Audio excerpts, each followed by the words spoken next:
안녕하세요. 실화사연 즐겨 듣는 구독자입니다. 갑자기 찾아온 선선한 날씨에 나들이 다니기 좋은 요즘인 것 같아요. 제 주변의 지인들도 다들 산행이다, 국내 여행이다, 여기저기 놀러들 많이 가더라고요. 한동안 코로나19 때문에 여행이나 모임을 못하고 지냈잖아요. 다행스럽게 요즘 규제가 풀려서 그동안 못 다녔던 걸 몰아서 다니는 것 같아요. 여러분은 코로나19 바이러스로 어떻게 지내셨어요? 세상에 없던 병 때문에 고통받는 분들이 참 많던데 저에게도 그 독한 바이러스 때문에 가슴 아픈 일이 있었어요. 바로 시아버님이 돌아가셨거든요. 많은 연세에도 잔병 치레 없이 건강관리를 참 잘하셨던 분인데 이별을 준비할 시간도 없이 갑작스럽게 심장마비로 돌아가시게 되었어요. 그래서 저도 남편도 정말 많이 슬퍼했던 아픈 기억이 있네요. 생전에 나름 잘해드린다고 애썼는데도 돌아가시고 나니 아쉬운 게 얼마나 많던지 못해드린 것들만 생각나서 한동안 많이 힘들었습니다. 그런데 그렇게 이별이 힘들었던 아버님이지만 예전에 그 아버님이 죽도록 미웠던 일이 있었어요. 그때는 정말 살면서 다시는 보고 싶지 않다는 모진 마음이 들었었기에 이별이 이렇게 힘들 줄은 전혀 생각지도 못했어요. 사람 정이 참 무섭다는 말이 실감이 나는 것 같습니다. 오늘 저희 아버님과의 있었던 일을 얘기해 보려고 해요. 매번 다른 분들 사연을 들으면서 저도 위로를 많이 받았는데 오늘은 제 사연이 그런 도움을 줄 수 있기를 바라는 마음으로 글을 적어봅니다. 저와 남편이 결혼을 하게 된 인연부터 우리는 좀 특별했어요. 저희는 부모님들끼리 먼저 인연이 생겨서 그 덕분에 친구가 되었는데 그때가 유치원생이었던 걸로 기억이 나요. 저희 아버지가 시아버님과 같이 일을 하게 된 계기가 있어서 두 분은 모임을 따로 하게 되었고 가족 동반 모임에서 남편을 만나게 되었어요. 이후 시아버님이 제가 살고 있는 동네로 이사를 오면서 저희는 동네 친구로 발전하게 되었죠. 유치원생일 때부터 시작된 인연은 이후 국민학교, 중학교까지 한 동네에서 같은 학교로 진학하게 되었고 성별이 다른 동갑내기 둘은 세상에 둘도 없는 단짝 친구가 되었습니다. 지훈아, 오늘 마치고 같이 집에 가자. 안 돼. 학교 마치고 애들이랑 떡볶이 먹으러 가기로 했어. 그럼 나는? 넌 네 친구들이랑 놀아. 넌 뭐 맨날 나 쫓아다니냐? 워낙 어려서부터 붙어 다녔던 저희는 등교도 학교도 함께 다녔어요. 심지어 학원도 같은 곳을 다녔으니 어딜 가나 늘 붙어 다녔고요. 게다가 짓궂은 아버지가 놀린다고 그 사람을 볼 때마다 제 보디가드를 부탁한다고 하셨거든요. 둘이 같이 다니니까 그냥 하신 소리를 그 사람은 참 진지하게 받아들여서 어딜 가든 저를 따라다니려고 하는 경향이 있었어요.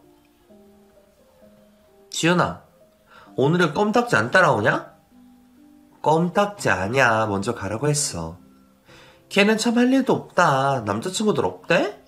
왜 맨날 너만 쫓아다니는 거야? 우리 아빠가 부탁해서 그래. 애들아 어서 먹자. 떡볶이 다 식어. 그래? 얼른 먹자. 껌딱지처럼 너무 따라다니니 별명도 껌딱지라고 불릴 정도로 저를 참 많이 쫓아다녔어요. 딴에는 나를 지킨다는 명분으로 그런 거지만 제 입장에선 친구들 보기도 민망하고 쪽팔리고 그래서 여간 귀찮은 게 아니었어요.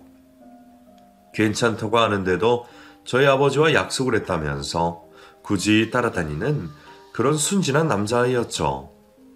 지금 생각해보면 정말 고마운 행동인데도 그때는 그렇게 생각하지 못했어요. 친구들이 놀릴 때도 있고 그래서 오히려 부끄럽게 여겼는데 그때 어떤 사건이 생겼어요. 학교를 마치고 그날도 여자친구들이랑 간식을 사 먹고 늦게까지 놀았던 날이었어요. 노는 게 재밌어서 학원까지 땡땡이 치고 해가 진 다음에 집에 들어가는데 골목길에서 불량한 남자 무리와 마주쳤어요. 지나다니다가 몇 번 본 적이 있는 남자애들이라 빠르게 지나치려고 하는데 그 일행 중에 하나가 제 손목을 잡아댔죠. 왜 소리를 지르고 그래? 우리가 뭐 했냐? 그러니까 얘 웃긴 애네. 치마 입고 살랑살랑거리면서 지나갈 때는 언제고? 제가 언제 그랬어요? 이거 놔주세요. 우리가 심심해서 그런데 같이 놀자.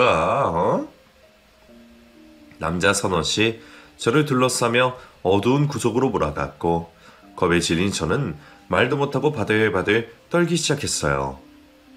어찌나 무서운지 도망갈 생각도 못하고 눈물만 흘러내렸죠. 해가 졌다고 해도 가을이라 저녁 시간밖에 안 된 시간이었어요. 그런데도 길에는 지나가는 사람 하나 보이지 않았어요. 다리가 풀려 곧 쓰러질 것 같은 상태로 버티고 있는데 그 순간 제 이름을 부르는 소리가 들렸어요. 지은아! 홍지은! 진혁아, 나 여기 있어. 졸졸 따라다니는 게 귀찮기만 했던 단짝이 나를 부르는 소리가 들렸고 그 순간 저도 모르게 큰 소리가 입 밖으로 튀어나왔어요. 곧이어 껌딱지 친구가 자신의 아버지와 함께 나타났는데 그러자 불량한 무리들이 욕을 하면서 도망가 버리더군요. 남자 어른까지 같이 나타나니 안 되겠다 생각한 것 같았어요. 겨우 풀려난 저는 자리에 털썩 주저앉고 말았어요. 지은아, 괜찮니? 진혁아, 아저씨. 저는 약 익숙한 두 사람의 얼굴을 보면서 울음이 터져버렸고 그 사람은 저를 꼭 안아줬어요. 그 순간 얼마나 안도가 되던지 태어나서 부모님 말고 다른 사람 품이 그렇게 안락하게 느껴졌던 건 그때가 처음이에요. 친구는 아버지와 함께 저녁 산책을 나왔다가 멀리서 저를 봤대요. 워낙 거리가 있어서 스치듯 봤는데도 그 순간에 저라는 확신이 들었다고 하더라고요. 눈썰미가 좋았던 건지 감이 좋았던 건지 덕분에 저는 무사할 수가 있었습니다. 그날 이후로 저는 그 사람을 더 이상 귀찮아하지 않게 되었고 오히려 그를 좋아하게 되었어요. 어느 순간 생긴 감정을 그 사람이 알아채는 게 부끄러워 좋아한다고 말도 하지 못한 채 난 몰래 좋아했어요. 그렇게 저의 사춘기 사랑이 시작되었지만 고백 한 번 하지 못하고 저희는 헤어지게 되었습니다. 아버지 직장 때문에 제가 이사를 가게 되었거든요. 처음에 부모님께 이사를 간다는 말을 듣고 얼마나 울었는지 모릅니다. 나는 이사 안 갈 테니 나 빼고 가라고 말도 안 되는 생떼를 쓰기도 했고요. 그 동네에서 나고 자라 친구들이 모두 그곳에 있었고 내 모든 추억이 그곳에 있는데 낯선 곳에 가서 새로 시작한다는 게 너무 두려웠어요. 그리고 가장 중요한 그 사람과도 헤어지게 됐고요.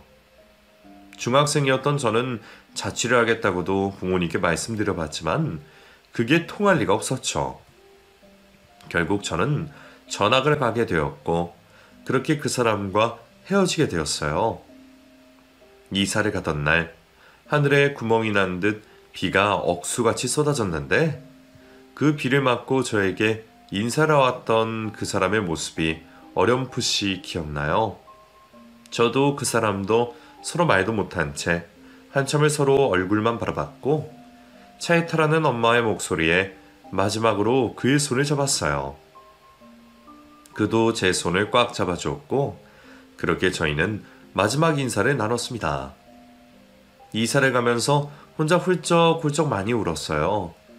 유별나다고 엄마가 한 소리 했지만 엄마는 제 속마음을 전혀 모르고 있었죠.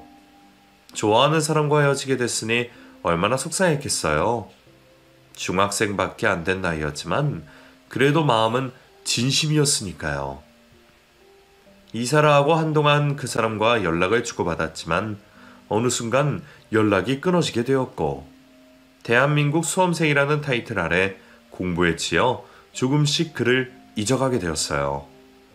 매일 반복되는 공부 스케줄에 좋아했던 감정도 수그러들어 더 이상 그를 찾지 않게 되었고요. 몸이 멀어지니 마음도 멀어지는 게 당연했죠. 그리고 당장 중요한 입시가 눈앞에 있기도 했고요. 대학에 들어가고 직장 생활을 하면서 가끔 생각이 날 때가 있었지만 그게 다였어요. 더 이상 그 사람과 저의 연결고리는 없다고 생각했는데 정말 인연이기라도 한 건지 헤어지고 15년 만에 친구의 결혼식장에서 그와 마주치게 되었어요. 홍지은? 진혁이? 와, 진짜 홍지은이야? 정말로 맞아? 잘 지냈어? 그렇게 저희는 운명처럼 다시 만나게 되었어요. 사실 지금도 그 순간이 믿기지가 않아요. 이사를 하고 난 뒤 친구들 대부분 연락이 끊어졌고 그 중에 딱 한 명하고만 연락이 되고 있었거든요. 그 친구가 결혼을 한다고 했을 때 어쩌면 그곳에서 그 사람을 만날 수 있지 않을까 생각은 했었는데 하필 그때 제가 맹장 수술을 하게 됐어요. 시기가 비슷하게 겹쳐져서 결혼식을 못 갈 수도 있겠다 생각했는데 하루 전날 다행히 퇴원을 하게 됐고 결혼식을 갈 수 있게 되었죠.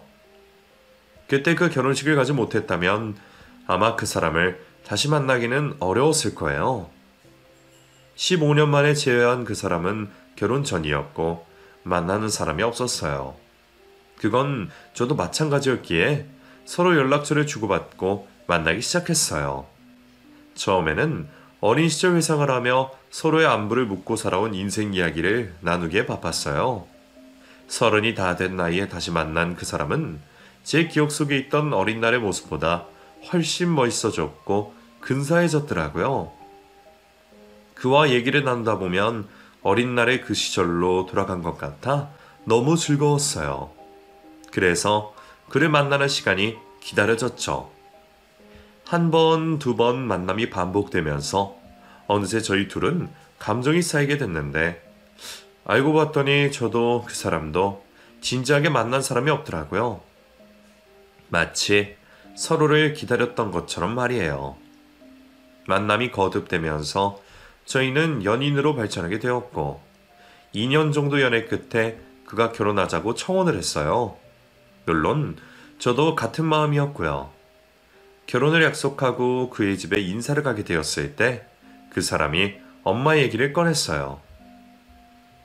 나 대학생 때 엄마가 돌아가셨어. 뭐? 정말?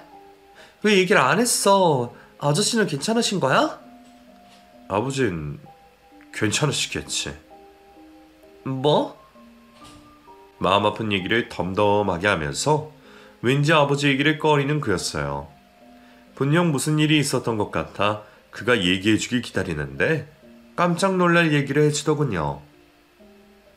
엄마 돌아가시고 그 다음에 아버지 재혼하셨어. 그것도 엄마랑 언니 동생 하시던 분이었는데 갑자기 내 엄마가 되셨더라고. 그 사람 부모님이 사이가 정말 좋으셨거든요. 어머니가 돌아가셨다는 것도 놀라웠지만 그 다음에 재혼하셨던 말에 더 놀랐어요. 재혼하실 수 있지. 아버지 인생이니까. 그런데 꼭 그렇게 일찍 하셔야 했던 건지. 그리고 그 이모랑 결혼하신 것도 이해가 좀 안 돼. 그것 때문에 본가에 잘 안 가. 아버지와 사이가 안 좋다는 얘기를 하는 그의 모습이 너무 가슴 아팠어요. 엄마를 잃은 슬픔도 클 텐데 그 자리에 다른 여자를 들이신 아버지가 얼마나 원망스러울까. 생각만으로도 그 사람이 안타까웠어요.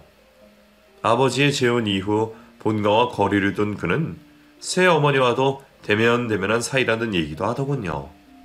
앞으로도 친해질 생각은 없다면서 저에게도 시댁이라고 잘할 필요 없다고 딱 해야 할 것만 하면 된다는 얘기를 했어요. 저희는 부모님께 인사를 드리기 위해 그의 본가를 찾았고 오랜만에 그 사람 아버지의 얼굴을 뵐 수 있었어요. 이야, 네가 지율이랴? 어릴 때 얼굴이 그대로 있구나. 그래, 잘 지냈니? 안녕하세요. 정말 오랜만에 인사드리네요. 너희들이 결혼을 한다니 내가 감회가 새롭다. 둘이 어릴 때도 그렇게 붙어 다니다니. 아이 참, 여기 나랑 같이 살고 있는 사람이다. 인사하거라. 안녕하세요. 처음 뵙겠습니다. 어서 와요. 반가워요. 아버님의 소개로 저는 예비 시어머니가 될 사람에게 인사를 했어요. 그 사람에게 들은 얘기가 있어서 마음 한켠이 무거웠지만 그래도 앞으로 한 가족이 될 사이니 예의 바르게 인사를 드렸는데 왠지 저를 보는 시선이 썩 좋지만은 않은 느낌이었어요. 마른 체형의 얼굴이 하얀 분이라 그런지 차갑게 느껴지고 거리감도 느껴졌어요. 오랜만에 진혁이가 온다고 해서 솜씨발이 좀 했는데 맛있게 식사해요. 결혼할 사이에 인사를 드리러 간 자리였건만 예비 시어머님은 저녁 식사가 끝나고 그 집을 나올 때까지 결혼에 대한 얘기는 일절하지 않으셨어요. 주로 아버님과 두 분이서 대화를 나누었고 저와 그 사람은 꿀먹은 벙어리처럼 식사만 하다 나왔죠. 지은아, 네가 우리 식구로 들어온다면 내가 반대할 이유가 없지. 시간 끌지 말고 둘이 얼른 결혼해. 결혼해서 살 집은 내가 해줄 테니까. 아버지 도움 필요 없습니다. 오늘 같은 날에도 그렇게 나이 세울 거냐? 애비가 자식 결혼하는데 도움 주는 건 당연한 거지. 참말 말고 받아라. 두 사람의 언쟁이 높아질 것 같은 낌새였어요. 그래서 얼른 인사를 드리고 그 집을 나왔죠. 그날 시부모님 되실 두 분을 만나면서 모르긴 몰라도 편하게 시댁을 오갈 수는 없겠다는 생각이 들었어요. 아버님은 저를 많이 예뻐해 주시는 것 같았지만 시어머님 되실 분은 전혀 저와 친해질 생각이 없어 보였고 만만한 상대가 아니란 생각이 본능적으로 들었으니까요. 하지만 그때는 상관이 없었어요. 어차피 제가 결혼할 사람은 이 남자였고 그도 저에게 시댁 일은 크게 신경 쓸 것 없다고 했으니까요. 하지만 그게 또 말대로 쉬운 게 아니잖아요. 가족이 된다는 건 어떤 방식으로든 엮이게 되는 거니까요. 저희 집에서도 제 결혼을 환영해 줬어요. 더욱이 아는 집안과 사돈으로 맺어진다는 것에 친정아버지도 만족해 하셨고요. 결혼 얘기가 나오고 빠르게 준비가 진행됐고 저희는 부부가 되었습니다. 어린 시절의 인연이 결혼이라는 결실을 맺게 됐죠. 저는 결혼 후 남편과 시아버지의 관계를 조금이라도 개선하기 위해서 애를 썼어요. 막상 결혼을 하고 나니 우리가 가족인데 이러면 안 되겠다는 생각이 들었거든요. 그리고 남편의 마음을 편하게 해주고도 싶었고요. 아닌 척했지만 아버지를 신경 쓰는 모습이 다 보였거든요. 그래서 시댁에 자주 찾아뵈려고 애를 썼고 명절이나 기념일에도 미리미리 챙겨서 며느리 노릇을 잘하려고 했어요. 제가 그렇게 노력을 하면 분위기가 바뀌게 했지 그렇게 여기면서요. 하지만 그런 제 노력에도 남편은 쉽사리 마음을 열지 못했어요. 시아버님은 그래도 나름 다가오려고 애를 쓰시는 것 같았는데 마음의 문을 닫고 받아들이지 않더라고요. 게다가 시어머님의 저를 향한 냉대도 계속 이어졌고요. 어머님, 아버님이랑 이번 주말에 같이 나오세요. 제가 맛있는 점심 사드릴게요. 요즘 네 아버님 속이 안 좋으셔서 외식 안 하신다? 어머님, 샤인머스켓 사왔어요. 씨도 없고 달아서 먹기 좋은 것 같아요. 너는 살림을 어떻게 하는 거니? 이렇게 비싼 과일을 사들고 오고 남자가 밖에서 힘들게 돈 벌면 집에서 잘 저축하고 그래야지. 이렇게 낭비벽이 심해서 어쩌려고 그러니? 제 딴에는 잘 보이려고 애쓰는데도 어머님은 하나하나 못마땅해 하셨어요. 제가 뭘 해도 다 마음에 들어하지 않으셨죠. 새로운 가족과 잘 지내보려고 내가 잘하면 어머님도 잘 봐주실 거라고 여겼던 저희 노력들은 모두 헛수고 같은 일이 되었고 상황이 그렇다 보니 저도 점점 시댁으로 발걸음을 줄이게 되었어요. 처음부터 잘하려고 애쓰지 말라고 했던 남편이라 이런 제 속앓이를 다 얘기할 수도 없어서 혼자 끙끙거리고 있던 찰나 저에게 귀한 손님이 찾아왔어요. 바로 아기가 생긴 거죠. 에이, 지은아, 네가 우리 집안을 살렸다. 임신하니? 그래, 얼마나 됐다고 아들이야? 네, 아버님. 이제 겨우 2개월이래요. 2개월? 내년이면 볼 수 있겠구나. 늘 몸 조심하면서 다녀야 한다. 너는 우리 집안의 귀한 몸이야. 알겠습니다, 아버님. 남편도 저도 양가에서 외동으로 자라다 보니 뱃속 아이가 첫 손주였어요. 그래서인지 아이에 대한 기대가 아버님은 남달랐고 자연히 저를 더 많이 챙겨주시더라고요. 먹고 싶은 거 있으면 나한테 언제든 전화하거라. 내가 다 구해줄 테니. 아직 아들인지 딸인지 모르는 거지? 건강하게 잘 낳기만 해. 내가 선물도 제대로 줄 테니까. 아버님은 아직 낳지도 않은 아이 물건들을 집으로 보내셨고 아이만 태어나면 선물도 거하게 주실 거라고 저를 볼 때마다 말씀하셨어요. 이렇게나 좋아해 주시니 저도 기뻤지만 그럴 때마다 시어머님의 표정은 굳어지더군요. 임신을 하고 병원에서 찍은 초음파 사진을 때때로 보여드렸지만 시어머님은 거들떠도 보지 않으셨고 가끔 제가 입덧을 할 때도 거슬린다는 듯 흘겨보셨죠. 그런 시선을 받을 때마다 저는 자동으로 움츠러들었지만 남편에게 말하지는 않았어요. 어차피 서로 사이가 좋지 않았고 제가 보태봤자 겨우 화기애애해진 집안 분위기에 찬물을 부을까봐 신경이 쓰였거든요. 하지만 저도 사람인지라 시어머님을 대면하는 게 싫었어요.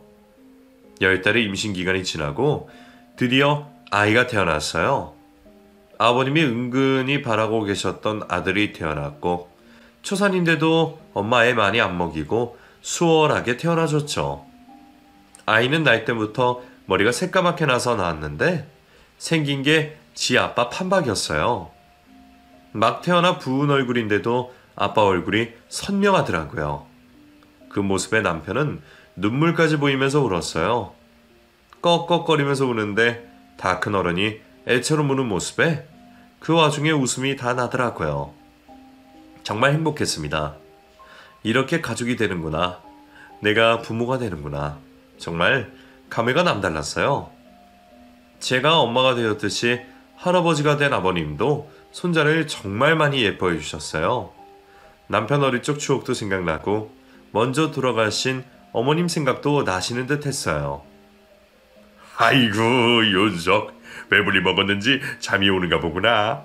하품하는 모습이 딱 지 애비 어릴 적 반박이다. 그렇게 많이 닮았어요? 단tam하다. 아주 쏙 빼닮았지. 할애비가 요즘 우리 세훈이 본다고 아주 살맛이 난다. 젖살이 올라 포동포동한 아들을 들어올리며 아버님 얼굴에 웃음이 만연하셨어요. 그리도 좋으실까. 아들 보고 싶다며 저희 집에 자주 오셨는데 덕분에 남편도 아버님과 자주 만나게 되고 어색하기만 했던 분위기가 아이 하나로 웃음이 넘치게 되더군요. 그렇게 원하던 화목한 모습이 우리 아들 덕분에 이루어지게 되었어요. 하지만 그 분위기에 못 어울리는 사람이 한 명 있었어요. 바로 시어머님이었죠. 이제 일어나요, 우리. 세아가 피곤하겠어요. 아이, 그래. 내가 손자한테 빠져서 눈치 없이 굴었네. 아가, 이제 쉬거라. 나는 간다. 더 계시다가 가셔도 돼요. 에이, 아니다. 우리 이만 가마. 쉬거라. 아버님은 아이가 눈에 밟혀서 자리에서 쉬 일어나지 못하셨지만 시어머님의 성화에 끌려서 나가시다시피 했어요. 어머님은 저를 배려하신 척하면서 아버님이 오래 있지 못하시게 늘 중간에서 끼어드셨죠. 말로는 제가 쉬어야 한다고 하셨지만 눈빛이나 얼굴 표정은 전혀 그런 뉘앙스가 아니었어요. 사람이 느낌이란 게 있잖아요. 어머님은 단순히 아버님과 아이가 같이 있는 걸 보기 싫으신 게 분명했어요. 저도 제가 예민한 거라고 생각했었지만 자꾸만 반복되는 상황에 그게 아니구나 확신을 했어요. 그리고 아버님이 하시는 말씀 중에도 싫어하는 말이 있었는데 바로 재산에 대한 말을 언급하실 때였어요. 우리 세훈이 무럭무럭 자라거라. 할애비가 우리 세훈이 다 크면 집도 주고 건물도 줄 거야. 우리 세훈이 갖고 싶은 거 다 줄 거다. 알았지? 아니 아직 돌도 안 된 애한테 무슨 그런 얘기를 해요 당신은. 내가 뭐 틀린 말 했는가? 우리 집안 장손인데 할아버지 재산 물려받는 건 당연하지. 아, 참, 이도? 아버님은 기분 좋아서 하시는 말이었지만 유독 시어머님은 그런 말을 싫어하셨고 그럴 때마다 얼른 대화 주제를 바꾸셨어요. 재산을 물려준다는 말이 불편하신 게 분명하셨죠. 그런 모습을 볼 때마다 저는 남편 생각이 더욱 났어요.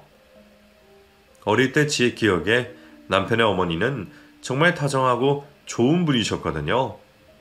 남편을 정말 많이 사랑해 주셨고 가정이 우선인 그런 분이셨는데 아버님이 사별 후 빨리 재혼을 하신 것도 아마 빈자리를 견딜 수 없어서 그렇게 하시지 않았을까 싶을 정도로 두 분이 사이가 참 좋으셨어요. 그렇게 좋은 분이셨는데 남편은 더 이상 엄마를 볼 수가 없는 거잖아요. 평생 그 빈자리에 공허함을 느낄 텐데 새어머님은 그 공허함을 메워주실 분이 아닌 것 같아 마음이 많이 아프더군요. 그래도 저와 아들이 있으니 참 다행이다. 그렇게 생각했어요. 엄마의 자리를 채워줄 수는 없지만 가족이라는 보금자리는 제가 만들어줄 수 있으니 그거라도 정말 잘해줘야겠다. 그렇게 다짐을 했고요. 아이는 무럭무럭 잘 자라고 남편도 직장에서 열심히 일해주고 하니 걱정거리가 없었어요. 아버님과도 관계가 개선되어 가는 게 보이니 제가 원하는 대로 다 이루어주고 있는 거였죠. 그런데 좋은 일 뒤에는 나쁜 일이 따라오잖아요. 남편에게 믿기 싫은 일이 생기게 되었어요. 두통이 심해져서 건강검진을 했는데 머리에서 종양이 발견되었죠. 선생님 어떻게 해야 하나요? 수술은 가능한 거예요? 위치가 좀 애매한 곳에 있습니다. 그렇다고 수술을 안 할 수도 없는 크기라서 위험은 있지만 감수하고 수술을 해야 할 것 같습니다. 가능하면 약물로 치료를 하고 싶은 마음이었어요. 그런데 수술을 해야 한다고 하더군요. 남편은 아직 젊은 나이인데 혹시나 수술하다가 잘못되기라도 하면 상상만으로도 눈앞이 캄캄해졌어요. 혹시나 약물 치료로 가능하지 않을까 싶은 희망에 유명하다는 병원들을 다 쫓아다녀 봤는데 모두들 수술을 권했어요. 이렇게 검사만 받으러 다니시면 시간만 허비하게 됩니다. 지금 김진혁 씨에게는 타이밍이 더 중요해요. 결국 저희는 수술을 결정했습니다. 하기 싫다고 피하고 있으면 병만 키우고 있을 뿐이었기에 결단을 할 수밖에 없었어요. 세훈 아빠 수술 잘 받고 와야 해? 힘내서 암덩어리 같은 거 다 잘라버리고 멀쩡하게 돌아와야 해? 그럼 내가 너랑 세훈이 두고 어디 가겠어. 마음 단단히 먹고 수술 잘하고 올게. 당신 너무 기운 빼지 말고 마음 편하게 기다리고 있어. 응, 약속이야. 꼭 잘 견뎌내야 해. 그래. 수술실을 들어가기 직전에 남편의 손을 힘껏 잡았어요. 이 사람 강한 사람이니까 다시 내 곁으로 돌아올 거라고. 우리 세훈이 곁으로 올 거라고 믿으면서 수술실 안으로 들어가는 그 사람을 끝까지 바라봤어요. 곧 수술방 전광판에 불이 들어왔고 수술이 시작되었다는 표시가 떴습니다.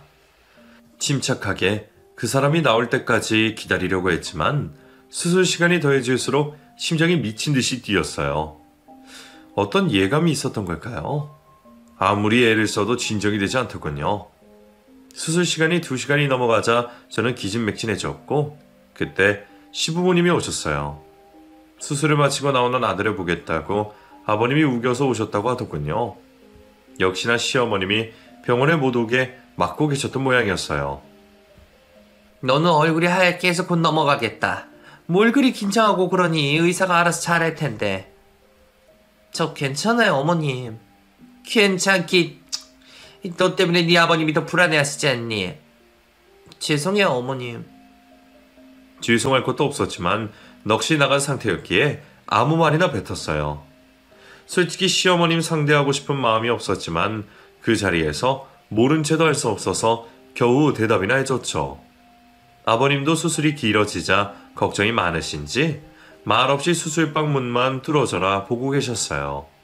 한참 지나 의사 선생님이 나왔고 수술이 잘 된 것 같다며 회복실로 이동할 거라는 말을 듣고서야 저희는 안심을 할 수가 있었어요. 두개골을 열었기에 그날 바로 면회가 되지 않고 다음 날이 되어서야 남편의 얼굴을 볼 수 있었어요. 그런데 남편은 미동도 않고 계속 잠만 자는 겁니다. 간호사 말로는 아직 깨어나지 못했다고 했고 불안한 저는 그 사람 손만 계속 주무르고 있었어요. 언제 깨어날까 노심초사 남편의 얼굴만 쳐다보고 있는데 남편은 끝내 깨어나지를 못합니다. 혼수 상태가 되어버린 거예요. 선생님, 왜 안 깨어나는 거예요? 왜요? 수술은 잘 되었습니다. CT상에도 출혈도 없고 좋아요. 그런데 왜 안 깨어나냔 말이에요. 현재로서는 기다려보는 수밖에 없습니다. 죄송합니다. 청천벽력 같은 소리였어요. 수술은 잘 되었는데 사람이 깨어나질 않는다니. 의사의 말에 저는 그 자리에서 주저앉고 말았고 시어머님은 제 탓을 하기 시작하셨어요. 너 때문이야. 네가 우리 집안에 잘못 들어와서 그래. 어머님, 무슨 말씀이세요? 솔직히 나는 네가 처음 인사 올 때부터 찝찝했어. 그런데 진영이가 너무 좋아해서 눈 감아준 거야. 내가 그때 결혼 못하게 틀었어야 했는데. 당신 그게 무슨 말이야? 내 말이 맞아요. 저것이 우리 집안에 들어와서 아들이 뇌종양이 생기고 혼수 상태가 된 거라고요. 당신 아직도 모르겠어요? 어머님, 말씀이 너무 심하신 거 아니에요? 자, 그 순간 시어머님이 제 뺨을 때리셨어요. 그리고 하면 안 되는 말을 하셨죠. 내 아들 잡아먹은 년 죽어 있냐나. 그러면서 제 머리채를 휘어잡아 뒤흔들기 시작했어요. 이리저리 휘둘리며 가만히 있다간 정말 죽겠다 싶었어요. 필사적으로 소나기에서 벗어나 병실을 뛰쳐나가는데 제 뒤통수에 대고 다시는 나타나지 말라며 악담을 퍼붓더군요. 정말 너무한다 싶었어요. 내가 무슨 잘못이 있다고 이러는 건지 너무 억울해서 뒤돌아 시아버님을 쳐다보는데 그 순간 정말 충격을 받았어요. 시아버님은 당하는 저를 그저 쳐다보실 뿐이었어요. 마치 강 건너 불구경하듯. 내가 그런 수모를 당하는 게 당연하다는 듯이요. 모르는 사람을 보는 것 같았고 그 순간 저의 모든 희망이 사라지고 말았어요. 저는 그 길로 어린이집에 다니는 아들을 데리러 갔어요. 하지만 이미 한 발 앞서 시아버님이 아들을 데리고 갔다는 얘기를 전해 들었죠. 급하게 시댁으로 걸음을 돌렸지만 차마 그 앞에서 들어가지를 못했어요. 일종의 트라우마였죠. 시어머니께 받은 충격이 너무 강해서 초인종을 누를 수가 없었어요. 그렇게 저는 시댁에서 내쫓기게 되었습니다. 살던 집은 아버님 명의로 되어 있었는데 어느새 부동산에 내놓으셨더라고요. 그리고 아들도 시아버님이 데리고 다니시며 저와는 철저하게 선을 그으셨어요. 저는 아들을 데려오고 싶었어요. 경찰의 도움을 요청해보기도 하고 시댁집 앞에서 울면서 애원도 해봤지만 시부모님은 들은 척도 하지 않으셨어요. 오히려 저를 정신병자로 몰아가셨죠. 방법이 없었습니다. 모두 제자리로 돌려놓을 수 있는 방법이 제게는 없었어요. 마지막 희망인 남편이 다시 깨어나는 수밖에는 아무런 희망이 없었습니다. 그때부터 매일 남편을 찾아갔어요. 낮에는 일을 하고 밤에는 남편 곁에서 쪽잠을 자면서 손도 주물러주고 다리도 주물러주면서 제발 깨어나라고 빌었어요. 당신만이 날 살릴 수 있다고 미동도 않는 사람에게 눈물로 사정을 했어요. 그렇게 장장 3년을 남편은 누워만 있었습니다. 그리고 정말 기적적으로 그가 다시 눈을 떴어요.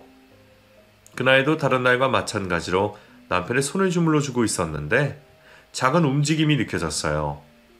누적된 피곤에 잘못 느꼈다 보다 하고 넘기는데 남편이 저를 부르더군요. 지은아. 여보, 세훈 아빠? 당신이야? 당신 깨어난 거야? 미안해. 남편의 첫 마디는 미안해였어요. 마치 그동안의 일들을 모두 알고 있다는 듯이 저에게 미안하다는 말을 하더군요. 저는 눈물이 앞을 가렸고 누워만 있느라 몰골이 엉망이 된 그 사람을 끌어안았어요. 우리 둘은 서로의 온기를 느끼며 하염없이 눈물을 흘렸습니다. 이제 모든 걸 정상으로 되돌리는 일만 남았다며 다행이라고 수도 없이 말했어요. 그간의 일을 모두 알게 된 남편은 크게 분노했습니다. 그리고 저와 함께 시댁을 찾았어요. 휠체어를 타고 멀쩡하게 나타난 아들을 보고 시부모님은 크게 놀라시더군요. 진혁아, 깨어난 거니? 제 이름 부르지도 마세요. 어떻게 제처에게 그러실 수가 있어요? 아들, 그건 다들을 위해서. 당신은 그 입 닥쳐. 어디서 날 위한다는 소리가 나와. 당신이 그러고도 인간이야?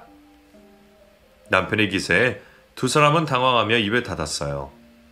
그 사이 저는 3년 동안 못 봤던 아들을 챙겼고요. 얼마나 컸는지 3년이란 시간이 야속하게도 아들은 많이 자라 있었어요. 이제 저 연 끊을 겁니다. 저 더 이상 아버지 아들 안 해요.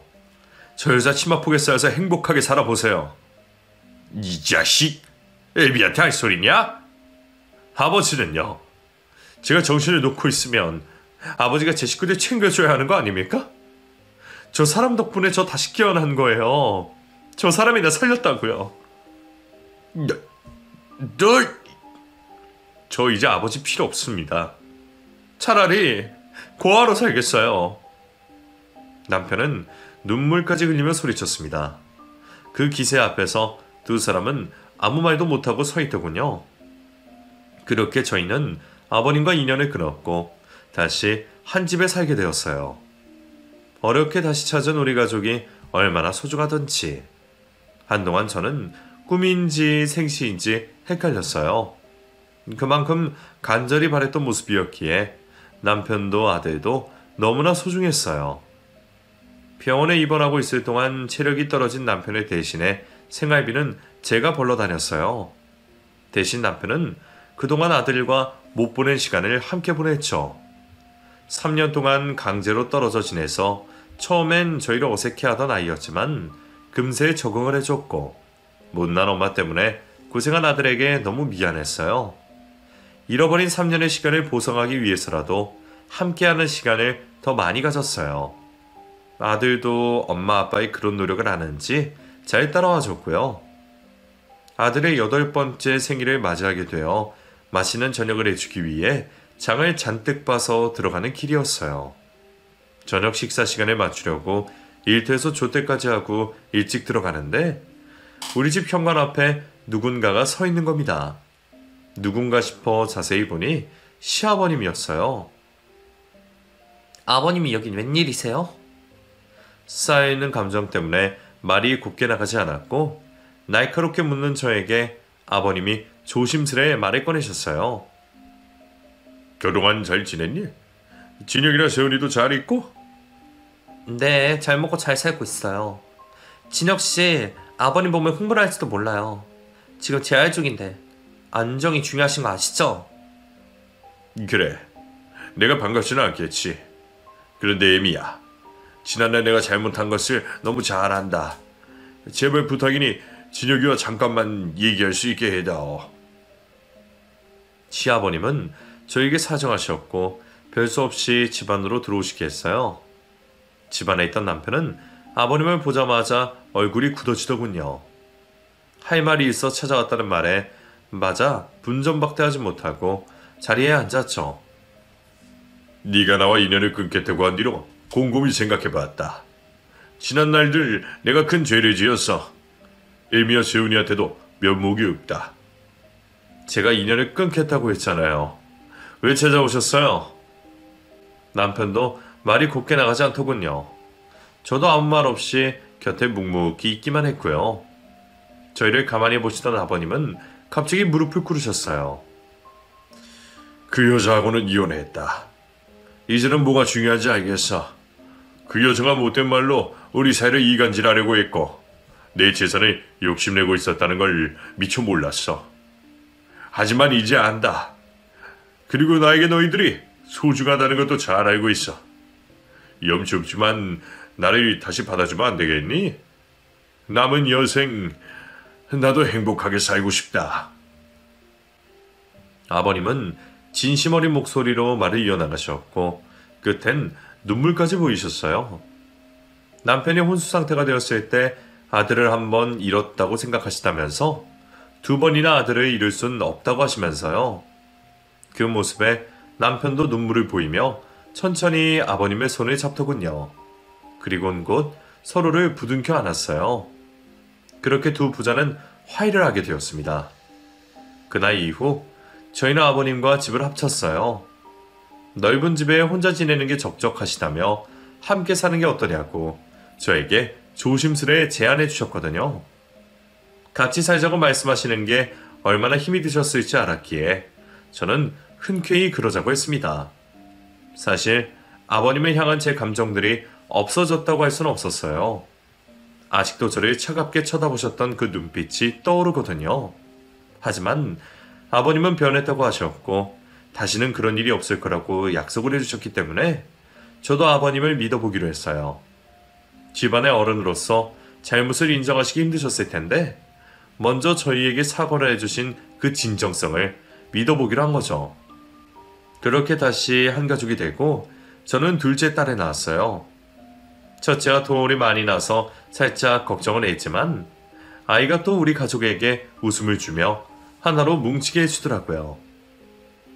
아버님도 딸아이는 처음이라고 하시면서 엄청 좋아해 주셨어요. 아버님은 둘째 손녀가 대학에 들어가는 건 보고 죽어야지 하시면서 건강관리를 참 많이 하셨어요. 운동도 빠지지 않고 하셨고 규칙적인 생활을 하시면서 80 나이에 잔병치레도 없으셨죠. 그런데 몇 해 전 생긴 코로나19 바이러스 때문에 얼마 전 심장마비로 갑자기 돌아가시게 됐어요. 준비 없는 이별이라 저희 가족은 정말 많이 힘들었어요. 아버님 말씀처럼 둘째가 다 클 때까지 정정하게 계실 거라고 생각했는데 그렇게 갑자기 가실 줄은 꿈에도 몰랐거든요. 바이러스 때문에 소규모로 장례식이 꾸려졌고 가족들만 모여 조용히 치르게 되었는데 그때 생각지도 못한 사람이 나타났어요. 바로 이혼한 새어머님, 그 여자였죠. 장례식장에 그 여자가 나타났을 때 남편도 저도 깜짝 놀라서 당황했어요. 남편은 여기가 어디라고 나타나냐면서 큰 소리도 쳤고요. 그러자 그 여자가 내가 불청객인 거 아는데 절만하고 갈게. 떠나는 사람 마지막 인사만 하게 해줘 제발. 이렇게 말을 하더군요. 마지막으로 본 게 몇 년 전이었는데 그동안 고생이 많았는지 행색이 많이 초라했어요. 그 여자는 아버님의 영성사진 앞에 절을 하면서 오해를 하더군요. 무슨 말을 하던데 제대로 들리지도 않았어요. 한참을 울어대더니 식사도 하지 않고 신발을 신더군요. 그러고는 곧 나가버렸어요. 초라한 뒷모습을 보는데 자업자득이다라는 생각이 들었어요. 저희 가족에게 한 짓을 고스란히 되돌려받는다고요. 요즘 저희는 한적한 시골에 전원주택을 짓고 살고 있습니다. 남편의 건강을 위해 아버님의 장례가 끝나자마자 모두 정리하고 이쪽으로 이사를 왔어요. 느리게 사는 이곳에 와서 보니 제가 얼마나 여유 없이 살았는지 알 것 같아요. 이곳에서 저희 가족 건강 챙기면서 행복하게 쭉 살 겁니다. 제 이야기는 여기까지예요. 긴 글인데 끝까지 들어주셔서 고맙습니다. 여러분도 건강하세요.